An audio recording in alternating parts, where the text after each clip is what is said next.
Pour ces infos week-end, l'invité de la rédaction ce matin, c'est Jean-Yves Potel. Bonjour Jean-Yves Potel. Bonjour. Vous êtes universitaire, historien, spécialiste de la Pologne et cette semaine, Israël a annoncé l'annulation de tous les voyages éducatifs de jeunes Israéliens en Pologne. Selon le ministre des Affaires étrangères israélien Yair Lapid, la Pologne tente de contrôler le programme d'études sur la Shoah. Alors, que veut dire Yair Lapid exactement quand il parle de la Pologne qui souhaite contrôler le programme d'études sur la Shoah ? Écoutez, ce qu'ils disent, c'est qu'il y aurait eu des tentatives ou des volontés de la part du gouvernement polonais ou de l'administration polonaise d'intervenir sur le contenu de ce qui était dit par les guides ou les enseignants israéliens qui viendraient avec des groupes d'élèves, comme c'est fait régulièrement depuis des années en Pologne sur les lieux de la mémoire juive, notamment à Auschwitz. Et ils auraient voulu intervenir sur le contenu.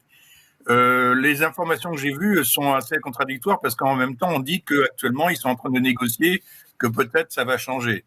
Mais je crois que ça relève quand même d'une volonté de la part du gouvernement polonais actuel, nationaliste, de faire avancer sa vision de l'histoire, qu'on appelle la politique historique, et qui est une vision qui veut relativiser complètement les responsabilités qui peuvent exister de citoyens polonais non juifs en général pendant la Seconde Guerre mondiale qui auraient participé ou été complices des crimes contre les juifs.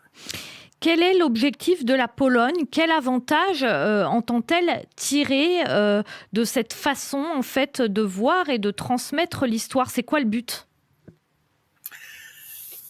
Si vous voulez, la vision du gouvernement polonais d'aujourd'hui, c'est une vision qui consiste à dire que pendant la Seconde Guerre mondiale, la Pologne a été une des grandes victimes, sinon la principale victime, et s'est comportée dans ce contexte-là avec un héroïsme sans tache. Donc, on ne dit pas que les Juifs, on ne nie pas bien sûr l'assassinat des Juifs et la Shoah.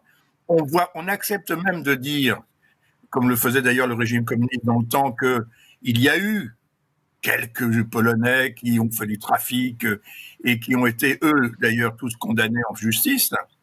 Mais on veut surtout dire que ce qu'ont fait les Polonais, c'est surtout d'aider les Juifs. Et on a... on donne des chiffres invraisemblables, comme ça, des centaines de milliers de Polonais auraient sauvé des Juifs. Alors, il y a 7000 justes reconnus par Yad Vashem comme justes parmi les nations. C'est apparemment, d'après les chiffres de Yad Vashem, c'est en Pologne qu'il y en a le plus. Donc, on a un peu du mal à comprendre ce que peut craindre Varsovie, du coup, de ce qui est transmis aux jeunes Israéliens qui viennent avec leurs professeurs pour des voyages d'études en Pologne. Ça semble presque contradictoire. Oui, vous avez raison. Mais d'ailleurs, il faut pas non plus y voir trop généralisé, parce qu'en fait, il y a quand même des groupes qui ont eu lieu jusqu'à présent. Alors maintenant, sur les justes, c'est vrai que c'est le plus grand groupe, mais c'est aussi le lieu où il y avait plus de juifs pendant la Seconde Guerre mondiale. Donc c'est normal que ce soit là où il y ait le plus de cas. En même temps, je crois que c'est une vision de construire. Leur idée, c'est de construire une vision héroïque de la Pologne. C'est un petit peu comme, c'est une démarche qu'on a dans beaucoup de pays du point de vue de construire l'héroïsme. C'est pas une vision de nier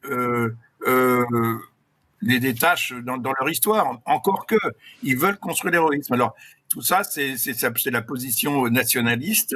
C'est construire l'histoire de la Pologne autour d'un récit héroïque. Et c'est une façon de se placer au centre d'avancer un récit national. C'est ça essentiellement. Alors je crois quand même que cette idée de vouloir intervenir dans les programmes d'études, je pense que c'est quand même bizarre pour moi, parce que je trouve quand même que jusqu'à présent, ça s'est relativement bien passé, et je ne sais pas comment ils peuvent intervenir dans ces programmes d'études. Ils vont pas quand même s'amuser à censurer les gens, les empêcher de parler.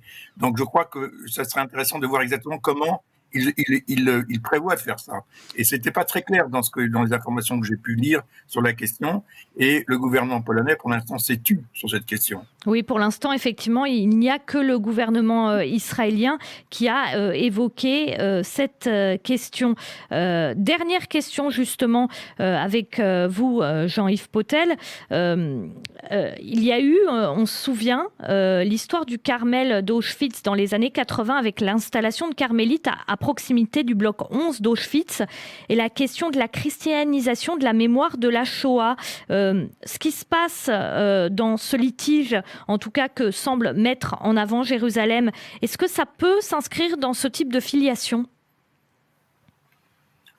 Oui, enfin, je crois plutôt que c'est plutôt que la christianisation, c'est la nationalisation de la mémoire de la Shoah. Il s'agit de s'accaparer la mémoire de la Shoah, faire que nous, en tant que Polonais, nous sommes les héros qui avons véritablement fait tout ce qui était possible pour sauver les Juifs. Merci beaucoup, Jean-Yves Potel, d'avoir répondu en direct aux questions de Radio J. Je rappelle donc que vous êtes universitaire, historien et spécialiste de la Pologne.